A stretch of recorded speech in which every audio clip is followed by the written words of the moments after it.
Hello friends, how are you. I hope कि आप लोग अच्छे होंगे और आप लोगों की तैयारी बहुत अच्छी चल रही होगी। और इसी के कड़ी में आज हम आप लोगों के लिए 1000 महत्वपूर्ण प्रश्नों के संकलन का पार्ट 16 लाए हैं, अर्थात पार्ट 16 लाए हैं। यदि आप लोग इस वीडियो का, इस सीरीज का प्रीवियस पार्ट देखना चाहते हैं तो इस वीडियो के आई बटन पे क्लिक करके देख सकते हैं, या नहीं तो आप लोग इस वीडियो के डिस्क्रिप्शन बॉक्स में जाकर लिंक पर क्लिक करके वो सारे प्रीवियस पार्ट आप लोग देख सकते हैं। इस वीडियो के डिस्क्रिप्शन बॉक्स में हमने उन सारे प्रीवियस पार्ट का लिंक प्रोवाइड कर दिए हैं। और साथ में आपको बताते चलें कि ये जो 1000 क्वेश्चंस है, ये सारे क्वेश्चंस रुक्मिणी प्रकाशन के द्वारा प्रकाशित जीव विज्ञान के इस बुक से लिए गए हैं। तो आप लोगों को हमारा ये प्रयास अच्छा लगे, आप लोगों को लगे कि ये सीरीज़ हम लोगों के लिए यूजफुल हैं, तो इस वीडियो को लाइक करें, कमेंट करें और इस वीडियो को अपने दोस्तों में भी ज़्यादा से ज़्यादा शेयर करें। और अभी तक हमारे चैनल को सब्सक्राइब नहीं किए हैं तो मेरे चैनल को सब्सक्राइब कर ले और बेल आइकन को भी प्रेस कर ले, ताकि हमारे आने वाले लेटेस्ट वीडियो का नोटिफिकेशन आपको मिल सके और आप लोग उन सारे वीडियो का फ़ायदा उठा सके। तो आप लोग हमारे साथ यूं ही बने रहिएगा। आज की इस वीडियो की हम शुरुआत कर लेते हैं। तो चलिए शुरू करते हैं। तो देखिए, आज की इस वीडियो का फर्स्ट क्वेश्चन है, निम्नलिखित वृक्षों में कौन पारिस्थितिकी मित्र नहीं है। बताइए, आप लोग इस क्वेश्चन का सही जवाब दीजिए और साथ में आप लोग एक नोटबुक और एक पेन भी ले लीजिए और मेरे साथ आप लोग सारे क्वेश्चंस का जवाब देते चलिए नोटबुक और पेन की सहायता से। ठीक है, तो चलिए हम इस क्वेश्चंस का डिस्कशन कर लेते हैं। तो देखिए, इन सारे ऑप्शन में से ऑप्शन बी जो है ये सही है। ठीक है, राइट आंसर है।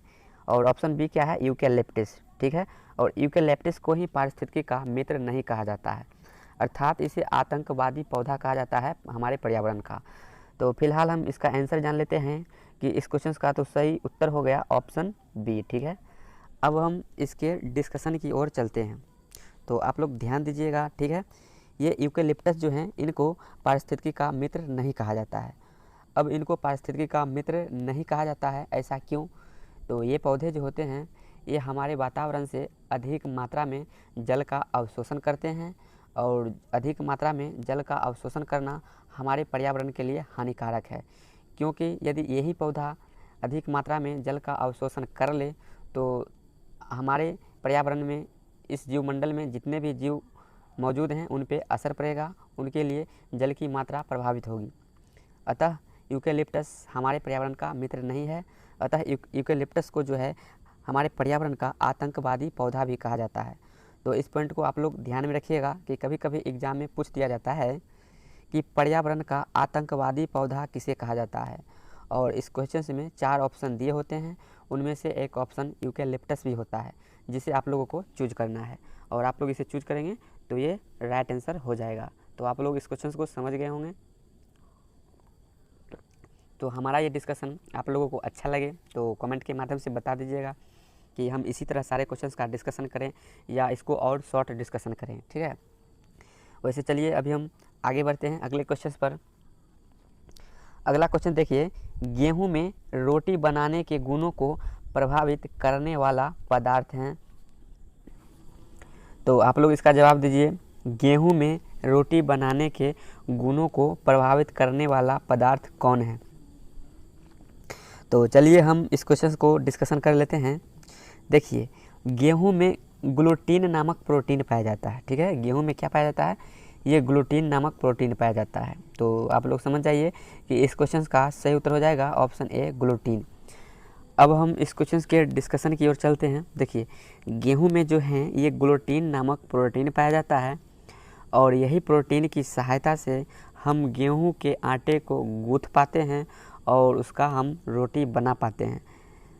यदि गेहूं के आटे में, अर्थात गेहूं में ग्लूटीन नामक प्रोटीन यदि नहीं पाया जाएगा तो गेहूं के आटे को हम गूँथ नहीं पाएंगे और उसे हम रोटी नहीं बना पाएंगे। अर्थात गेहूं के आटे में, अर्थात गेहूं में ग्लूटीन नामक प्रोटीन का पाया जाना ही इसके गुण को प्रभावित करता है, अर्थात गेहूं के आटे को हम रोटी बना पाते हैं। ठीक है, तो गेहूं में कौन सी प्रोटीन पाया जाता है? ग्लूटीन नामक प्रोटीन पाया जाता है। इसको आप लोग ध्यान में रखिएगा। अब चलिए आगे की ओर बढ़ते हैं अगले क्वेश्चन पर। और ये देखिए अगला क्वेश्चन है, फल तथा सब्जियों में मोम के घोल का उपयोग किया जाता है। बताइए, फल तथा सब्जियों में मोम के घोल का उपयोग किया जाता है। उपयुक्त ऑप्शन में से आप लोग सही ऑप्शन का चुनाव कीजिए। तो चलिए अब हम सही ऑप्शन की ओर चलते हैं। देखिए, फल तथा सब्जियों में मोम के घोल का उपयोग किया जाता है। क्यों? क्योंकि फल तथा सब्जियों के भंडारण कार्यकाल को बढ़ाने के लिए, अर्थात फल तथा सब्जियों को हम लंबे समय तक सुरक्षित रख पाएँ, अतः हम फल तथा सब्जियों में मोम के घोल का उपयोग करते हैं। तो आप लोग इसको समझ गए होंगे, तो आप लोग इसका सही जवाब अब आप लोग दे पाएंगे। अब बताइए कौन सा ऑप्शन सही उत्तर होगा। तो देखिए, इनमें से ऑप्शन बी जो है यही सही उत्तर होगा। ये कह रहा है ऑप्शन बी, उनका भंडारण काल बढ़ाने के लिए। ठीक है, अर्थात फल तथा सब्जियों के भंडारण काल बढ़ाने के लिए, भंडारण की अवधि बढ़ाने के लिए फल तथा सब्जियों में मोम के घोल का उपयोग किया जाता है। ठीक है, तो इस प्रश्न का सही जवाब हो गया ऑप्शन बी। ठीक है, तो राइट आंसर है ऑप्शन बी। अब अगला क्वेश्चन देखिए, पैगिंग। ठीक है, पैगिंग एक लाभकारी प्रक्रिया है। बताइए, पैगिंग एक लाभकारी प्रक्रिया है, इसका सही जवाब आप लोग दीजिए। तो देखिए पैगिंग, ठीक है, पैगिंग मूंगफली के लिए एक प्रकार के लाभकारी प्रक्रिया है। ठीक है, पैगिंग मूंगफली के लिए एक प्रकार की लाभकारी प्रक्रिया है। तो इस प्रश्न का सही जवाब हो गया ऑप्शन सी। अब चलिए आगे बढ़ते हैं अगले क्वेश्चन पर। और ये देखिए अगला क्वेश्चन है, भारतीय दलहन शोध संस्थान अवस्थित हैं। बताइए, भारतीय दलहन शोध संस्थान अवस्थित हैं। तो ये तो काफ़ी इजी क्वेश्चन है। इस प्रश्न का सही जवाब आप लोग आसानी से दे पाएंगे। तो उम्मीद है आप लोग इस प्रश्न का सही जवाब दे दिए होंगे। तो चलिए अब हम इस क्वेश्चन के उत्तर की ओर चलते हैं। तो देखिए, भारतीय दलहन शोध संस्थान कानपुर में अवस्थित हैं। ठीक है, कहाँ अवस्थित हैं? कानपुर में। भारतीय दलहन शोध संस्थान कानपुर में स्थित हैं। तो इस प्रश्न का सही जवाब हो गया ऑप्शन सी। और ये कानपुर शहर जो हैं ये उत्तर प्रदेश राज्य में स्थित हैं। ठीक है, अब चलिए अगला प्रश्न की ओर बढ़ते हैं। टिड्डियाँ, ठीक है, टिड्डियाँ भारत में प्रवेश करती है। बताइए, टिड्डियाँ भारत में प्रवेश करती है। तो देखिए, ये टिड्डियाँ जो है हमारे देश भारत में पाकिस्तान के रास्ते से प्रवेश करती है। ठीक है, किधर से प्रवेश करती है? पाकिस्तान के मार्ग से। तो इस प्रश्न का सही जवाब हो गया ऑप्शन सी। ठीक है, तो आप लोग इसको भी ध्यान में रखिएगा कि टिड्डियाँ जो है हमारे देश भारत में प्रवेश करती है पाकिस्तान के रास्ते से। ठीक है, तो आप लोग समझ गए होंगे, इस क्वेश्चन का सही जवाब ऑप्शन सी हो गया पाकिस्तान। अब चलिए आगे बढ़ते हैं अगले क्वेश्चन की ओर। तो देखिए अगला क्वेश्चन है, जुगनू किस परिघटना की वजह से शीत प्रकाश देता है? बताइए, जुगनू किस परिघटना के वजह से शीत प्रकाश देता है? सही जवाब दीजिए आप लोग। तो उम्मीद है आप लोग सही जवाब दे दिए होंगे और इसे आप लोग नोटबुक में नोट भी कर लिए होंगे। तो चलिए अब हम इस क्वेश्चन के डिस्कशन की ओर चलते हैं। तो सबसे पहले आप लोग जान लीजिए ये जुगनू क्या होता है। क्या आप लोग जुगनू को पहचानते हैं? जी हाँ, नहीं पहचानते होंगे तो अभी आप लोग जुगनू को पहचान लिए होंगे। तो अभी आप लोग जुगनू को पहचान लेंगे। ठीक है, तो देखिए वो रात में जो लाइट देता है एक इंसेक्ट होता है जो पीला पीला लाइट उत्पन्न करता है, इसे ही जुगनू कहा जाता है। अर्थात वही इंसेक्ट जो है वो एक प्रकार उसे जुगनू कहा जाता है। अब इस जुगनू में किस परिघटना के कारण जो है ये शीत प्रकाश उत्पन्न करता है? तो इसमें एक परिघटना होता है जिसको नाम दिया गया है वायु संदीप्त। ठीक है, उसका क्या नाम है? वायुसंदीप्त, इसी वायुसंदीप्त प्रक्रिया के कारण ये जुगनू जो है शीत प्रकाश उत्पन्न करता है। तो इस प्रश्न का सही जवाब हो गया ऑप्शन सी। अब देखिए इस जुगनू के विषय में एक इम्पोर्टेंट एडिशनल फैक्ट है, उसको भी हम साथ में ही जानते चलते हैं कि ये जो है कैसे प्रकाश उत्पन्न करता है, इसकी प्रकाश उत्पन्न करने की प्रक्रिया क्या है, उसी के विषय में हम जान लेते हैं। तो देखिए ये जुगनू है, इस जुगनू में ल्यूसीफेरेन नामक एंजाइम होता है। ठीक है, इस जुगनू में ल्यूसीफेरेन नामक एंजाइम होता है और यही एंजाइम हवा के संपर्क में आने से ल्यूसीफेरेंज नामक पिगमेंट बनाता है। ठीक है, कौन सा पिगमेंट बनाता है? ल्यूसीफेरेंज नामक पिगमेंट बनाता है और यही पिगमेंट जो है प्रकाश उत्पन्न करता है। तो आप लोग समझ गए होंगे ये जुगनू कैसे प्रकाश का उत्सर्जन करता है। ठीक है, तो वैसे इस प्रश्न का सही जवाब हो गया ऑप्शन सी। और इस क्वेश्चन के साथ साथ जो हम एडिशनल फैक्ट का डिस्कशन किए हैं उन सारे फैक्ट्स को भी आप लोग ध्यान में रखिएगा। ये सारे फैक्ट्स आप लोगों के कम्पिटिटिव एग्जाम्स की दृष्टि से काफ़ी यूजफुल है। और वैसे इस वीडियो के सीरीज में जितने भी एडिशनल फैक्ट का डिस्कशन कर रहे हैं वो सारे फैक्ट्स एग्ज़ाम के दृष्टि से महत्वपूर्ण हैं और हम उन्हीं सारे फैक्ट्स का डिस्कशन कर रहे हैं जो एग्ज़ाम की दृष्टि से महत्वपूर्ण हो, हम फालतू का डिस्कशन नहीं कर रहे हैं। ठीक है, तो आप लोग हमारे वीडियो को ध्यानपूर्वक देखिए और जो भी एडिशनल फैक्ट आप लोगों के सामने डिस्कस करें उसका भी आप लोग रिवीजन करते चलें। ठीक है, तो चलिए नेक्स्ट क्वेश्चन है, निम्नलिखित में से कौन एक पाचन तंत्र की भित्तियों में से द्रुततम गति से अवशोषित होगा? बताइए, निम्नलिखित में से कौन एक पाचन तंत्र की भित्तियों में से द्रुततम गति से अवशोषित होगा?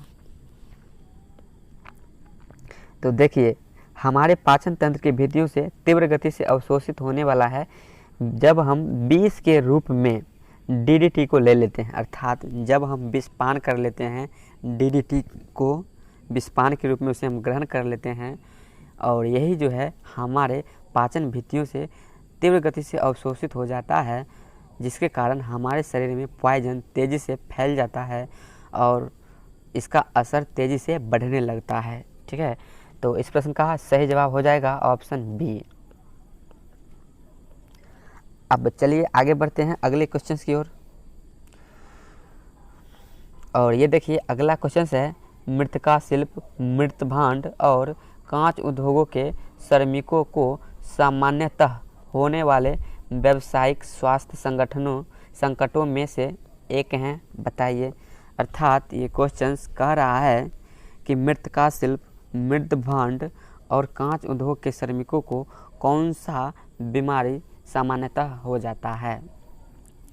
तो देखिए जो श्रमिक इन सारे उद्योगों में कार्य करते हैं उन्हें सिलिकोसिस, ठीक है, उन्हें सिलिकोसिस नामक अधिकांशतः डिजीज हो जाता है। तो इस प्रश्न का सही जवाब हो जाएगा ऑप्शन सी। अब बताइए ये सिलिकोसिस डिजीज जो है हमारे किस अंग को प्रभावित करता है? तो देखिए ये सिलिकोसिस डिजीज जो है ये हमारे लंग्स को प्रभावित करता है और सांस संबंधी दुविधा उत्पन्न करता है। तो इसको भी आप लोग ध्यान में रखिएगा, ये जो सिलिकोसिस डिजीज है ये हमें लंग्स को प्रभावित करता है, अर्थात हमारी फेफड़ा को प्रभावित करता है। अब चलिए आगे बढ़ते हैं अगले क्वेश्चंस की ओर। और ये देखिए अगला क्वेश्चन है, जब हम केचुआ पर साधारण नमक छिड़कते हैं तो वह मर जाता है, इसकी वजह क्या है? बताइए। जब हम केचुआ पर साधारण नमक छिड़कते हैं तो वह मर जाता है, ऐसा क्यों होता है? देखिए जब हम केचुआ पर साधारण नमक छिड़कते हैं तो उसके शरीर में फैलाव हो जाता है और ऐसा क्यों होता है? क्योंकि केचुआ के बॉडी में ब्लड पाया जाता है और ये ब्लड जो है साधारण नमक से रिएक्शन करता है और ये फैलने लगता है। और जब ये इनका ब्लड फैलेगा तो केचुआ का बॉडी जो है फ्रैक्चर कर जाता है, अर्थात केचुआ का बॉडी फट जाता है और उस पर प्रासरणी प्रघात उत्पन्न हो जाता है और अंततः केचुआ की मृत्यु हो जाती है। ठीक है, तो आप लोग समझ गए होंगे। तो इस प्रश्न का सही जवाब क्या हो जाएगा? ऑप्शन ए हो जाएगा, प्रासरणी प्रघात के कारण केचुआ की मृत्यु हो जाती है। तो इस प्रश्न का सही जवाब हो गया ऑप्शन ए। अब चलिए आगे बढ़ते हैं अगले क्वेश्चंस की ओर। और ये देखिए अगला क्वेश्चन है, प्याज के काटने और छीलने पर किसकी विद्यमानता के कारण आँखों में पानी आता है? बताइए। जब हम प्याज को काटते हैं और छीलते हैं तो हमारे आँखों में ही आंसू आ जाता है, ऐसा क्यों होता है?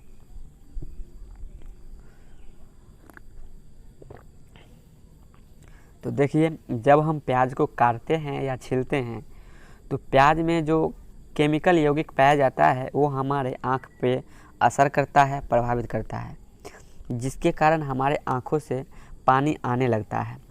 तो अब बताइए, प्याज में वो कौन सी रासायनिक या केमिकल यौगिक पाया जाता है? ठीक है, तो प्याज में वो सल्फर का यौगिक पाया जाता है, जिसके कारण हम प्याज को जब काटते हैं या छीलते हैं तो हमारे आँखों से आंसू आने लगता है। तो ठीक है, तो अब बताइए इस प्रश्न का सही जवाब क्या हो जाएगा? ऑप्शन ए हो जाएगा, यानी कि प्याज की कोशिकाओं में सल्फर के यौगिक पाया जाता है। ठीक है, तो इस प्रश्न का सही जवाब हो गया ऑप्शन ए। अब चलिए आगे बढ़ते हैं अगले क्वेश्चन की ओर। और ये देखिए अगला क्वेश्चन है, ऊंचाई से गिरने पर किसी मानव या अन्य पशुओं की अपेक्षा बिल्ली की बचने की संभावना अधिक होती है, इसका कारण क्या है? बताइए। जब ऊंचाई से कोई मानव या कोई पशु गिरे, इसकी अपेक्षा बिल्ली को बचने की संभावना ज़्यादा होती है, ऐसा क्यों होता है? तो देखिए, ये बिल्ली जो होती है बहुत ही चालाक होती है, बहुत ही एक्टिव होती है। ठीक है, और ऐसा क्या करती है बिल्ली, वो देखिए। ये बिल्ली जो है तत्काल अपने आप को समायोजित कर अपने चारों पैरों पर भूमि पर आ जाती है और पैरों को मोड़ सकती है ताकि गिरने के संघात को अवशोषित कर ले। ठीक है, अर्थात जब बिल्ली ऊपर से गिरती है तो अपने पैरों पे ही गिरती है और तत्काल अपने पैरों को मोड़ लेती है। ऐसा इसलिए करती है कि ताकि उनको जो चोट लगे, और उनको जो चोट लगे इस चोट से उनके बॉडी में जो इफेक्ट हो, उसको इफेक्ट से अपने आप को बचा पाती है और अपने आप को सुरक्षित रख पाती है बिल्ली। ठीक है, तो इस प्रश्न का सही जवाब हो गया ऑप्शन ए। अब चलिए आगे बढ़ते हैं अगले क्वेश्चन की ओर। अब देखिए अगला क्वेश्चन है, गलकंड का बढ़ना मुख्यतः किस की कमी के कारण होता है? बताइए। जिसे घेघा रोग भी कहा जाता है, ये घेघा रोग किसकी कमी से होता है? अब आप लोग इसका सही जवाब दीजिए, और इस क्वेश्चन का सही जवाब आप लोग दे पाएंगे क्योंकि ये तो बहुत काफ़ी इजी क्वेश्चन है। ठीक है, तो उम्मीद है आप लोग इस प्रश्न का सही जवाब दे दिए होंगे। अब हम चलते हैं इस क्वेश्चन के डिस्कशन की ओर। देखिए, ये जो गलकंड डिजीज है, ये बीमारी है, ये आयोडीन की कमी से होता है। ठीक है, किसकी कमी से होता है? आयोडीन की कमी से होता है। तो इस प्रश्न का सही जवाब हो जाएगा ऑप्शन बी, आयोडीन। अब अगला क्वेश्चन देखिए, प्याज परिवर्तित रूप हैं, बताइए प्याज किसका परिवर्तित रूप है? तो देखिए, ये प्याज जो है ये तने का परिवर्तित रूप है। ठीक है, ये किसका परिवर्तित रूप है? तने का परिवर्तित रूप है। तो इस प्रश्न का सही जवाब हो जाएगा ऑप्शन ए। ठीक है, अब चलिए आगे बढ़ते हैं अगले क्वेश्चन की ओर। और ये देखिए अगला क्वेश्चन है, निम्नलिखित में से कौन सा किसी ऐसे पौधे का उदाहरण है जो बीज तो देता है परंतु फल नहीं देता है? बताइए। इनमें से ऐसे कौन पौधे का उदाहरण है जो बीज तो देता है परंतु फल नहीं देता है? बताइए वो कौन सा पौधा है? तो देखिए, वैसे पौधे जो बीज तो देते हैं और फल नहीं देते हैं वो पौधे हैं यूकेलिप्टस। ठीक है, वो कौन से पौधे हैं? यूकेलिप्टस हैं। तो इस प्रश्न का सही जवाब हो गया ऑप्शन सी। ये यूकेलिप्टस के पौधे जो हैं, इनके बीज जो हैं होते हैं, लेकिन इनके बीज जो हैं किसी प्रकार के स्ट्रक्चर में बंद नहीं होते हैं, अर्थात इनका बीज जो है बिल्कुल ओपन होते हैं। ठीक है, तो आप लोग इसको समझ गए होंगे। अब ये यूकेलिप्टस जो हैं, इस समूह के जितने भी पौधे होते हैं उसमें बीज पाए जाते हैं, किंतु इनमें फल नहीं लगता है। और यूकेलिप्टस समूह के जितने भी पौधे हैं उनका बीज किसी प्रकार की संरचना में बंद नहीं होता है। और इन समूह के कुछ पौधे हैं, उसका हम कुछ एग्जाम्पल ले लेते हैं। जैसे देखिए चीड़ का पौधा, कर, स्प्रूस, सीडार, लार्च, साइकस, ये सब जो हैं ये सब यूकेलिप्टस श्रेणी के पौधे आते हैं। अब चलिए आगे बढ़ते हैं अगले क्वेश्चन की ओर। अगला क्वेश्चन देखिए, कपास प्राप्त होता है। बताइए कपास प्राप्त होता है। इस प्रश्न का सही जवाब दीजिए आप लोग।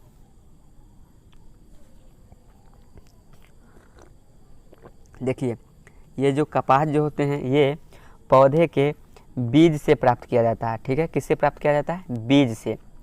तो इस प्रश्न का सही जवाब हो गया ऑप्शन सी। अब चलिए आगे बढ़ते हैं अगले क्वेश्चन की ओर।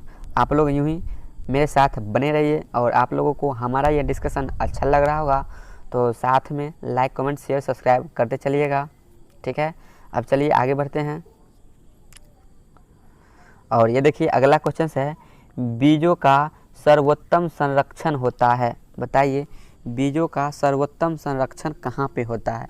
बीजों के संरक्षण के लिए उपयुक्त स्थान कौन सा है? बताइए इनमें से। तो देखिए बीजों के लिए सर्वाधिक उपयुक्त प्लेस हैं ठंडी और शुष्क परिस्थिति। जहाँ पे ठंडी और शुष्क प्लेस हो वहीं पे बीजों का सर्वोत्तम संरक्षण हो सकता है। ठीक है, तो इस प्रश्न का सही जवाब हो गया ऑप्शन सी। अब अगला क्वेश्चन देखिए, एकोरेजिया में अम्लों का अनुपात है। बताइए एक्वेरेजिया में अम्लों का अनुपात है। तो देखिए ये जो एकोरेजिया हैं इनमें दो अम्लों का मिश्रण होता है और उनमें से दो अम्ल होता है नाइट्रस अम्ल और दूसरा होता है हाइड्रोक्लोरिक अम्ल। ठीक है, और इसमें क्या होता है? इसमें नाइट्रस अम्ल 3 अनुपात में होता है तो हाइड्रोक्लोरिक अम्ल 1 अनुपात में होता है। ठीक है, और इस एकोरेजिया को अम्ल राज भी कहा जाता है। ठीक है, तो आप लोग समझ गए होंगे इस एकोरेजिया में किन दो अम्लों का संगठन होता है। तो उसमें एक नाइट्रस अम्ल होता है और एक हाइड्रोक्लोरिक अम्ल होता है। नाइट्रस अम्ल 3 अनुपात में होता है तो हाइड्रोक्लोरिक अम्ल 1 अनुपात में होता है। तो समझ गए होंगे इस प्रश्न का सही जवाब क्या हो जाएगा? 3 अनुपात 1 हो जाएगा। ठीक है, 3 अनुपात 1 हो जाएगा। तो इस प्रश्न का सही जवाब हो गया ऑप्शन डी। अब चलिए आगे बढ़ते हैं अगले क्वेश्चन की ओर। और ये देखिए अगला क्वेश्चन है, निम्नलिखित में से कौन सी चीज़ भूमिगत खाद्य तना है? बताइए ये सारे खाने योग्य फल हैं। अब बताइए इनमें से कौन से ऐसे हैं जो खाने योग्य हैं और भूमि के नीचे पाया जाता है? बताइए। तो वो अदरक हैं। ठीक है, जिसे हम खाते भी हैं और ये भूमि के नीचे अर्थात ज़मीन के नीचे होता है। ठीक है, तो इस प्रश्न का सही जवाब हो गया ऑप्शन ए। अब अगला क्वेश्चन देखिए, पौधे के किस भाग से जूट की प्राप्ति होती है? बताइए इस प्रश्न का सही जवाब आप लोग दीजिए। पौधे के किस भाग से जूट की प्राप्ति होती है? तो देखिए इस जूट की प्राप्ति पौधे की तना से होती है। ठीक है, किससे होती है? तना से होती है। तो इस प्रश्न का सही उत्तर हो गया, राइट आंसर हो गया ऑप्शन सी। अब चलिए आगे बढ़ते हैं अगले क्वेश्चन की ओर। और ये देखिए अगला क्वेश्चन है, आलू उदाहरण है। बताइए आलू उदाहरण है। तो देखिए ये जो आलू जो हैं ये एक प्रकार के रूपांतरित, ठीक है, रूपांतरित तने का उदाहरण है। अर्थात आलू जो हैं ये फल नहीं है, ये एक प्रकार के मांसल तना होता है। ठीक है, तो इस प्रश्न का सही जवाब हो गया ऑप्शन सी। अब अगला क्वेश्चन देखिए, काली मिर्च पादप एक डैश हैं। बताइए काली मिर्च का जो पौधा है वो क्या है? लता हैं, झाड़ी हैं, वृक्ष हैं, झाड़ झंझाड़ हैं, क्या है? बताइए। तो देखिए ये जो काली मिर्च हैं ये एक प्रकार के झाड़ी होते हैं। क्या होते हैं? झाड़ी होते हैं। तो इस प्रश्न का सही जवाब हो गया ऑप्शन डी। अब चलिए आगे बढ़ते हैं अगले क्वेश्चन की ओर। और ये देखिए अगला क्वेश्चन है, केंद्रीय पशु चिकित्सा अनुसंधान संस्थान स्थित हैं। बताइए केंद्रीय पशु चिकित्सा अनुसंधान संस्थान कहाँ स्थित हैं? तो देखिए ये जो केंद्रीय पशु चिकित्सा अनुसंधान संस्थान जो है ये हमारे उत्तर प्रदेश राज्य में स्थित है। ठीक है, तो इस प्रश्न का सही जवाब ऑप्शन ए हो गया। अब चलिए आगे बढ़ते हैं अगले क्वेश्चन पर। और ये देखिए अगला क्वेश्चन है, प्रकाश संश्लेषण में किसका ऑक्सीकरण होता है? बताइए प्रकाश संश्लेषण में किसका ऑक्सीकरण होता है? तो देखिए प्रकाश संश्लेषण की प्रक्रिया में जल का ऑक्सीकरण होता है। ठीक है, प्रकाश संश्लेषण की प्रक्रिया में जल का ऑक्सीकरण होता है। तो इस प्रश्न का सही जवाब ऑप्शन सी हो गया। अब आप लोग प्रकाश संश्लेषण को भी जानते ही होंगे। ये जो प्रकाश संश्लेषण की प्रक्रिया है ये हरे पौधे में होती है प्रकाश की उपस्थिति में, अर्थात सूर्य की प्रकाश की उपस्थिति में प्रकाश संश्लेषण की प्रक्रिया होती है और इसी प्रकाश संश्लेषण की प्रक्रिया के माध्यम से पौधे अपने भोजन का निर्माण करते हैं। ठीक है, और प्रकाश संश्लेषण की प्रक्रिया जल और कार्बन डाइऑक्साइड के माध्यम से होता है और इसमें जल और कार्बन डाइऑक्साइड का रिएक्शन होता है जिसके परिणाम स्वरूप कार्बोहाइड्रेट का निर्माण होता है और यही कार्बोहाइड्रेट का उपयोग पौधे अपने भोजन के रूप में करते हैं। तो आप लोग इसको समझ गए होंगे, अच्छे से समझ गए होंगे। अब हम चलिए अगले क्वेश्चंस की ओर चलते हैं।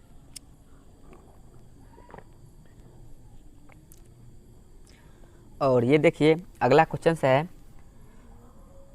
मनुष्य का सामान्य तापक्रम लगभग होता है। बताइए मनुष्य के शरीर का सामान्य तापक्रम कितना होता है? तो देखिए सबसे पहले हम मनुष्य के शरीर के टेम्परेचर के विषय में जान लेते हैं और इसको आप लोग जान लीजिएगा तो आप लोग मनुष्य के शरीर के टेम्परेचर से संबंधित कोई भी क्वेश्चंस नहीं छूट पाएगा। और इसमें से टोटल 3 प्रकार के क्वेश्चंस पूछा जाता है, अर्थात मनुष्य के शरीर का टेम्परेचर एक फ़ारेनहाइट पैमाने पे पूछा जाता है, एक सेल्सियस पैमाने पे पूछा जाता है और एक केल्विन पैमाने पे पूछा जाता है। ठीक है, तो देखिए मनुष्य के शरीर का टेम्परेचर फ़ारेनहाइट पैमाने पे कितना होता है? 98 फ़ारेनहाइट होता है। ठीक है, कितना होता है फ़ारेनहाइट पैमाने में? मनुष्य के शरीर का टेम्परेचर 98 फ़ारेनहाइट होता है। तो इस प्रश्न का सही जवाब हो गया ऑप्शन ए। ठीक है, अब अगला क्वेश्चन कह रहा है मानव शरीर का सामान्य तापक्रम क्या है? तो देखिए इस क्वेश्चन में भी मनुष्य के शरीर का सामान्य तापक्रम ही पूछा है, बस इसमें पैमाना बदल दिया गया है और इसमें सेल्सियस पैमाने पे पूछा गया है मनुष्य के शरीर का सामान्य तापक्रम। तो देखिए सेल्सियस पैमाने पे मनुष्य के शरीर का सामान्य तापक्रम 37 डिग्री सेंटीग्रेड होता है। तो इस प्रश्न का सही जवाब ऑप्शन ए हो गया। और एक और पैमाना होता है जिस पे भी मनुष्य के शरीर का सामान्य तापक्रम पूछा जाता है और वो है केल्विन पैमाना। ठीक है, और केल्विन पैमाने पे मनुष्य के शरीर का टेम्परेचर होता है 210 केल्विन। तो इसको भी आप लोग ध्यान में रखिएगा कि मनुष्य के शरीर का टेम्परेचर जो केल्विन पैमाने पे होता है वो कितना होता है? तो वो 210 केल्विन होता है। ठीक है, अब चलिए आगे बढ़ते हैं अगले क्वेश्चन की ओर। और ये देखिए अगला क्वेश्चन है मनुष्य को रोटी चबाने पर मीठा क्यों लगता है? बताइए मनुष्य को रोटी चबाने पर मीठा क्यों लगता है? दीजिए आप लोग सही जवाब इस क्वेश्चन का, क्योंकि इस क्वेश्चन का सही जवाब आप लोग दे पाएंगे, ये तो आसान ही क्वेश्चन है। तो चलिए अब हम इस क्वेश्चन के उत्तर की ओर चलते हैं। सबसे पहले इस क्वेश्चन का उत्तर जानने से पहले कुछ सामान्य जानकारी है उसे भी जान लेते हैं। ठीक है, तो देखिए अब आप लोगों को ज्ञात होगा ये रोटी जो है किस चीज़ का बनता है। ये रोटी या नहीं तो मक्का का बनेगा या नहीं तो गेहूं का बनेगा। और आप लोगों को ज्ञात होगा मक्का हो या गेहूं हो, इन दोनों में कार्बोहाइड्रेट पाया जाता है। ठीक है, आप लोग इसको ध्यान में रखिएगा कि मक्का और गेहूं में कार्बोहाइड्रेट पाया जाता है। अब सपोज कीजिए, अब मान लीजिए आपकी गेहूं का रोटी बना है। ठीक है, तो जब गेहूं का रोटी बना है तो इन गेहूं की रोटी में भी कार्बोहाइड्रेट पाया जाएगा। क्यों? क्योंकि गेहूं में तो कार्बोहाइड्रेट पाया जाता है, अतः गेहूं के रोटी में भी कार्बोहाइड्रेट पाया जाएगा। जब हम इन्हीं रोटी को चबाते हैं तो यही कार्बोहाइड्रेट जो हैं, यही कार्बोहाइड्रेट शक्कर में बदल जाता है, ठीक है। और शक्कर जो है स्वभाव में मीठा होता है।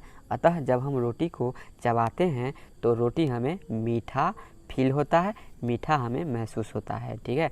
तो क्योंकि कार्बोहाइड्रेट जो रोटी में पाया जाता है यही शक्कर में बदल जाता है, जिसके कारण जब हम रोटी चबाते हैं तो रोटी हमें मीठा लगता है, ठीक है। तो इस प्रश्न का सही जवाब क्या हो जाएगा? ऑप्शन ए हो जाएगा, कार्बोहाइड्रेट शक्कर में परिवर्तित हो जाता है, ठीक है। तो इस प्रश्न का राइट आंसर हो गया ऑप्शन ए। अब अगला क्वेश्चन देखिए, निम्न में से कौन कार्बोहाइड्रेट नहीं देता? बताइए, निम्न में से कौन कार्बोहाइड्रेट नहीं देता? अर्थात इस क्वेश्चन का कहने का तात्पर्य है कि जो ये खाद्य पदार्थ हैं इनमें से किसमें कार्बोहाइड्रेट नहीं पाया जाता? बताइए। तो देखिए, कार्बोहाइड्रेट तो पनीर अर्थात चीज़ में पाया ही जाता है, मक्खन में भी पाया जाता है और मछली में भी पाया जाता है, लेकिन ये जो कार्बोहाइड्रेट हैं ये पालक में नहीं पाया जाता। तो इस प्रश्न का सही जवाब ऑप्शन ए हो गया। अब चलिए आगे बढ़ते हैं अगले क्वेश्चंस की ओर। और ये देखिए अगला क्वेश्चन है, पीत स्रावित होता है। बताइए, पीत स्रावित होता है हमारे किस अंग से? दीजिए सही जवाब आप लोग। देखिए, ये जो पीत हैं ये हमारे लीवर अर्थात यकृत से स्रावित होता है, ठीक है। ये जो पीत हैं हमारे लीवर अर्थात यकृत से स्रावित होता है। तो इस प्रश्न का सही जवाब ऑप्शन डी हो गया। अब ये पीत जो है हमारे लीवर अर्थात यकृत से स्रावित होता है, जबकि ये पीत जो है हमारे पित्ताशय में एकत्रित होता है, ठीक है। ये पित्ताशय में एकत्रित होता है। ये पीत जो है कहाँ एकत्रित होता है? तो हमारे पित्ताशय में संग्रहित होता है, ठीक है। अब अगला क्वेश्चन देखिए, भोजन का पाचन निम्न अंगों में से प्रारंभ होता है। बताइए, भोजन का पाचन किस अंग से प्रारंभ होता है? तो देखिए, इस भोजन का पाचन जो है कहाँ से प्रारंभ होता है? मुख से प्रारंभ होता है। तो इस प्रश्न का सही जवाब ऑप्शन ए हो गया। देखिए, मनुष्य के मुख में सैलिवरी ग्लैंड पाया जाता है, ठीक है, जिसमें लार स्रावित होता है और ये लार जो है टाइलिन नामक एंजाइम पाया जाता है। इसमें जो है जो लार स्रावित होता है हमारे मुख से, उस लार में टाइलिन नामक एंजाइम पाया जाता है और ये जो एंजाइम है स्टार्च अर्थात कार्बोहाइड्रेट को शर्करा में परिवर्तित कर देता है, ठीक है। तो अब चलिए आगे बढ़ते हैं अगले क्वेश्चंस की ओर। और ये देखिए अगला क्वेश्चन है, विटामिन सी का सबसे अच्छा स्रोत है। बताइए, विटामिन सी का सबसे अच्छा स्रोत है। तो आप लोगों को ज्ञात होगा विटामिन सी जो हैं ये खट्टे फल में पाए जाते हैं, ठीक है। और विटामिन सी का केमिकल नेम एस्कॉर्बिक एसिड होता है। इसको भी ध्यान में रखिएगा कि विटामिन सी का रासायनिक नाम एस्कॉर्बिक एसिड होता है और विटामिन सी जो है खट्टे फल में पाया जाता है। तो बताइए उपयुक्त ऑप्शन में से कौन है जो खट्टा फल हैं? तो देखिए, इनमें से नींबू हैं, ठीक है, जो एक प्रकार के खट्टा फल हैं, अर्थात नींबू ही हैं जो विटामिन सी का सबसे अच्छा स्रोत हैं। तो इस प्रश्न का सही जवाब ऑप्शन बी हो गया। अब अगला क्वेश्चन देखिए, मानव शरीर में सबसे प्रचुर मात्रा में पाया जाने वाला तत्व कौन सा है? बताइए, मानव शरीर में सबसे प्रचुर मात्रा में पाया जाने वाला तत्व कौन सा है? तो देखिए, मानव शरीर में सबसे प्रचुर मात्रा में पाया जाने वाला तत्व कार्बन है। तो इस प्रश्न का सही उत्तर ऑप्शन ए हो गया। अब चलिए आगे बढ़ते हैं अगले क्वेश्चंस की ओर। और ये देखिए अगला क्वेश्चन है मिलान करने के लिए, ठीक है। निम्न का मिलान कीजिए। इसमें सूची 1 और सूची 2 दिया हुआ है। सूची 1 में कुछ डिजिट दिए हुए हैं और सूची 2 में उससे डिजीज से संबंधित प्रभावित अंग दिए हुए हैं। अब आप लोगों को डिजीज का मिलान करना है प्रभावित अंग से, ठीक है। तो देखिए अब आप लोगों को ज्ञात होगा ये जो मोतियाबिंद है, मोतियाबिंद से हमारा कौन सा अंग प्रभावित होता है? तो ये मोतियाबिंद से हमारा आँख प्रभावित होता है, पीलिया से यकृत प्रभावित होता है, ठीक है, ये पीलिया से यकृत प्रभावित होता है।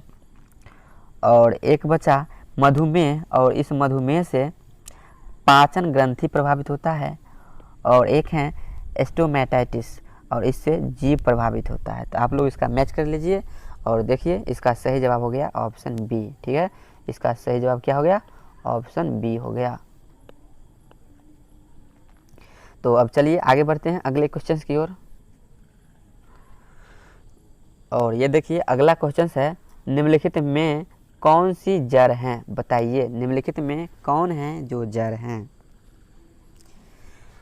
तो आप लोगों को ज्ञात होगा कि प्याज जो है ये एक प्रकार के तना का रूपांतरित रूप है, आलू हैं ये भी एक प्रकार के मांसल तना हैं, और अदरक हैं ये भी एक प्रकार के मांसल तना है जो भूमि के नीचे पाया जाता है।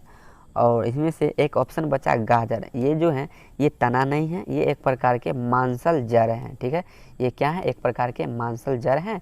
तो इस प्रश्न का सही जवाब ऑप्शन सी हो गया।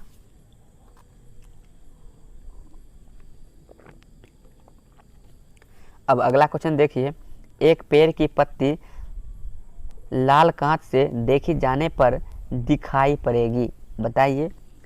अब देखिए इस क्वेश्चन में लॉजिक छिपा हुआ है, इसमें हरा कलर न कह के एक पेड़ की पत्ती कह दिया। तो आप लोगों को लॉजिक लगाना होगा कि एक पेड़ की पत्ती जो है वो तो हरा होता है, अर्थात जब हरा चीज़ को हम लाल कांच से देखेंगे तो वो कैसी दिखाई पड़ेगी।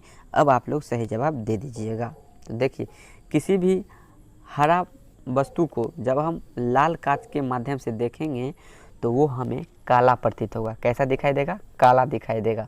तो इस प्रश्न का सही जवाब ऑप्शन ए हो गया। अब चलिए आगे बढ़ते हैं अगले क्वेश्चन पर। और ये देखिए अगला क्वेश्चन है, निम्न में से कौन जल तथा कार्बन डाइऑक्साइड का कार्बोहाइड्रेट में बदलता है? बताइए निम्न में से कौन है जो जल तथा कार्बन डाइऑक्साइड को कार्बोहाइड्रेट में बदलता है? तो ये क्वेश्चंस को पढ़ के आप लोगों को एक इक्वेशन ध्यान में आ गया होगा कि ये जो जल है और कार्बन डाइऑक्साइड को कार्बोहाइड्रेट में कौन बदलता है। देखिए तो ये जो है प्रकाश संश्लेषण की प्रक्रिया है जिसमें पौधे जो हैं जल और कार्बन डाइऑक्साइड की सहायता से कार्बोहाइड्रेट का निर्माण करता है।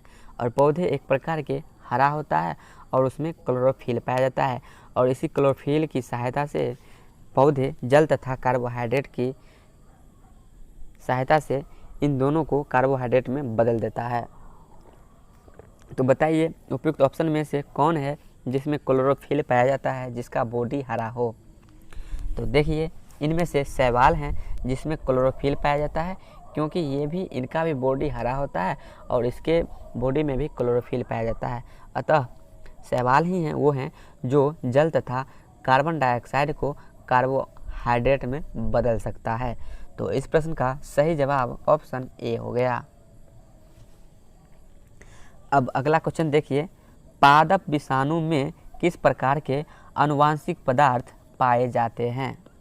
बताइए पादप विषाणु में किस प्रकार के आनुवांशिक पदार्थ पाए जाते हैं? तो देखिए सबसे पहले हम विषाणु के विषय में जान लेते हैं।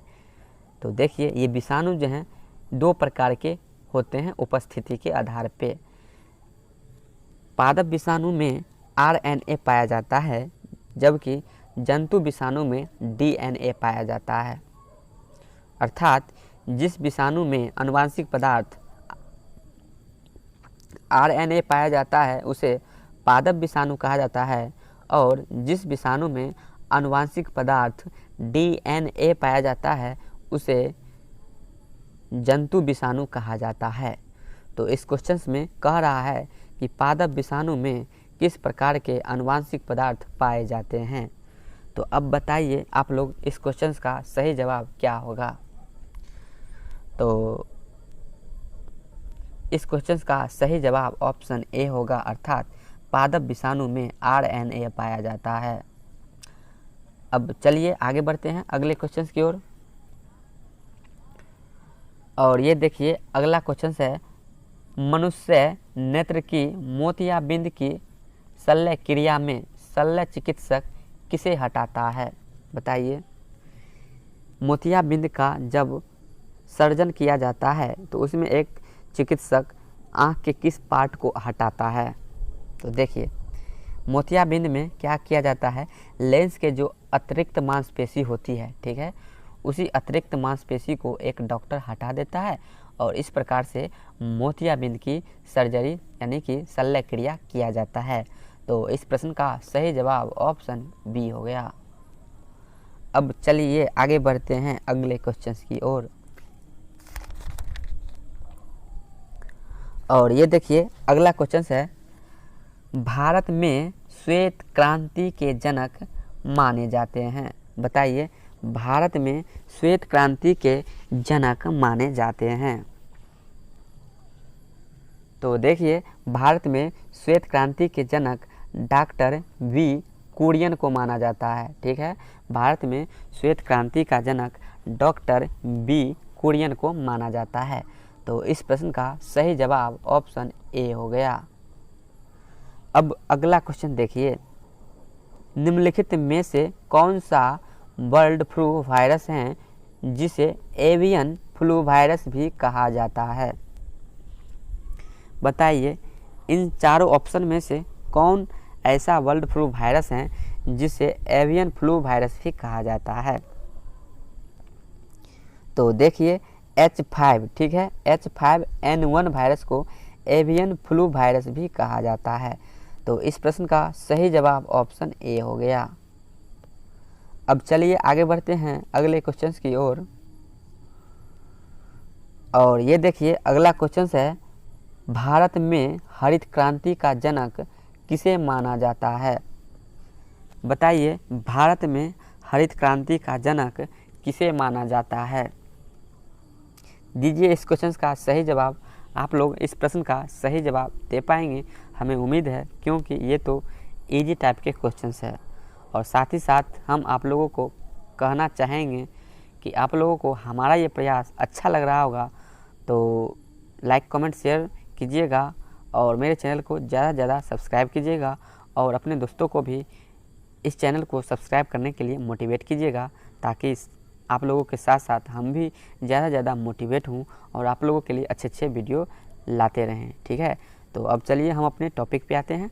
तो देखिए क्वेश्चन है, भारत में हरित क्रांति का जनक किसे माना जाता है?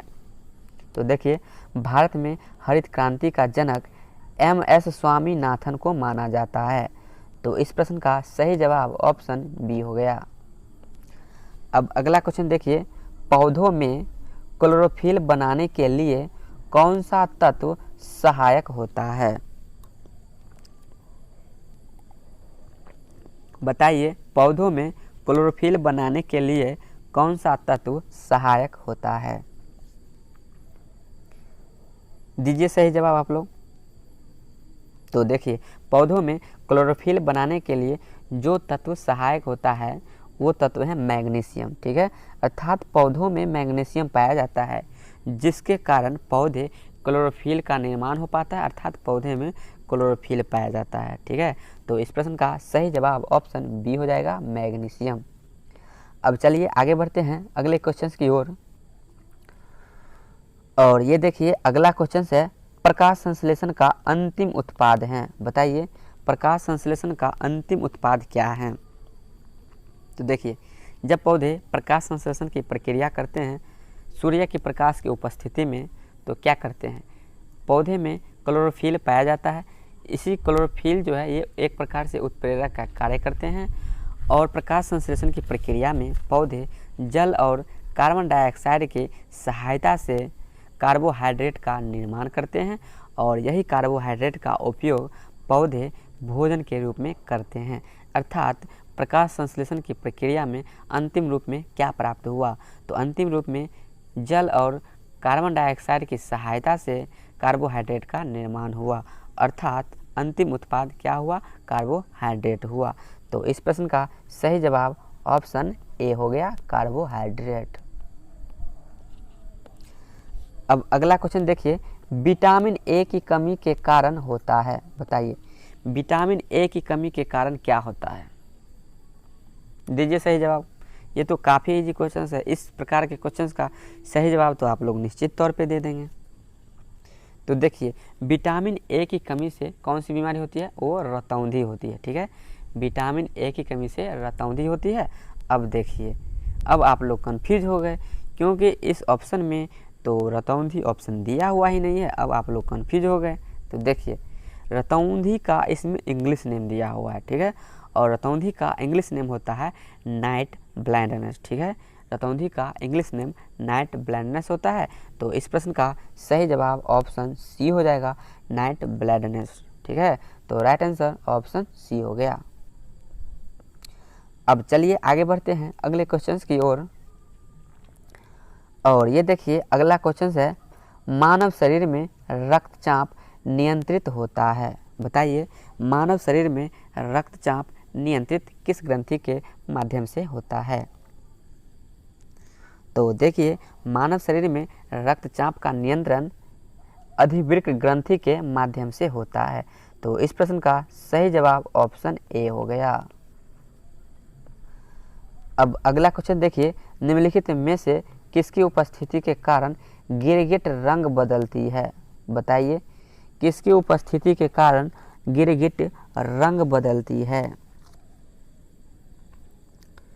तो देखिए ये जो गिरगिट हैं, गिरगिट के अंदर वर्ण अर्थात रंग की लवक पाया जाता है, जिसे कलर की पिगमेंट कह सकते हैं, पिगमेंट्स ऑफ कलर। ठीक है, यानी कि वर्ण की लवक पाया जाता है गिरगिट के अंदर। अतः गिरगिट जो हैं समय समय पे अपना रंग बदलते रहते हैं।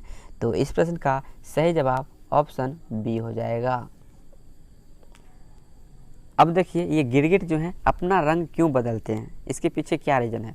तो देखिए ये गिरगिट जो हैं अपने शिकार को भ्रमित करने के लिए अपने बॉडी के कलर बदल लेते हैं, अर्थात जिस परिस्थिति में जिस वातावरण में ये गिरगिट उपस्थित होते हैं उसी वातावरण के अनुकूल अपना रंग को बदल लेते हैं, जिससे इनका शिकार जो है भ्रमित हो जाते हैं और इनको देख नहीं पाते हैं और उसे ये गिरगिट जो है शिकार कर पाते हैं और इस प्रकार से ये गिरगिट अपने भोजन का व्यवस्था करते हैं। ठीक है, तो वैसे इस प्रश्न के विषय में जान लिए कि इस प्रश्न का सही जवाब क्या हो गया, ऑप्शन बी हो गया।